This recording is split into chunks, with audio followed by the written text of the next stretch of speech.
unknown cultures and languages. Widespread exploitation, violence, slavery, and colonization ensued, justified partly by the anthropological practice at the time. This depicted indigenous people and people from Eastern countries in a demeaning way, as exotic or savages, essentially backward to the civilized Europeans. During this period, European anthropologists' curiosity about human diversity was often driven by notions of superiority. By the 19th century, European and American anthropology, which was an established academic discipline by this stage, was focused on considering the similarities and differences between societies, cultures, and physical features of people in the Western world versus those in the Americas, Africa, the Middle East, and Asia. The dominant idea then was that societies pass through a single evolutionary timeline, from primitive to the most advanced, the latter being Western cultures. This othering, known as ethnocentrism, continues to haunt the reputation of anthropology in the 21st century. Ethnocentrism. If you use your own culture as a frame of reference for judging another culture, rather than seeing it on its own terms without judgment, then you are being ethnocentric. In everyday conversations, this can mean that someone is making a culturally biased judgment.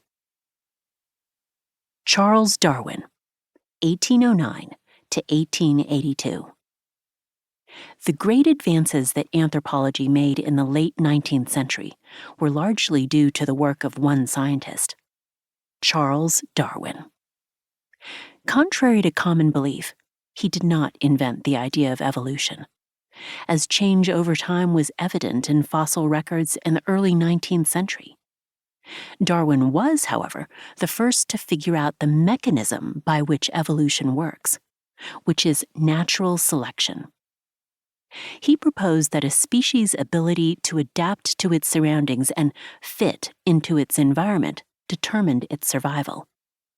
In The Descent of Man, published in 1871, Darwin cemented the idea that humans are animals which evolved just like every other organism on Earth.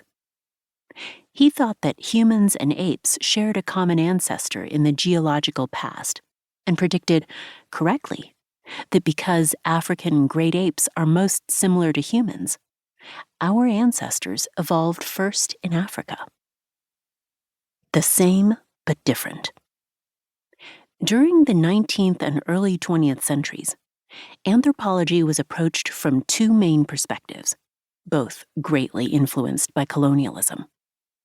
The most common was known as evolutionism, which applied Darwin's evolutionary theory and viewed groups of humans as social organisms, in a similar fashion to biological organisms. Anthropologists such as Marcel Mauss, 1872 to 1950, and Emile Durkheim, 1858 to 1917, called these groups societies and analyzed them as common structures, but with variations between them. The idea was that Western societies had progressed to a state of advanced civilization that non-Western societies were aspiring to, but had so far not achieved. The alternative approach was diffusionism, which analyzed common ideas and customs in different cultures through the notion of culture circles, in which people were generally uninventive and adopted practices from other societies.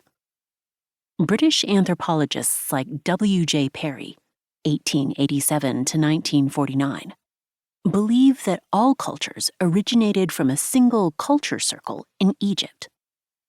Others believe that diffusion occurred from several cultural centers.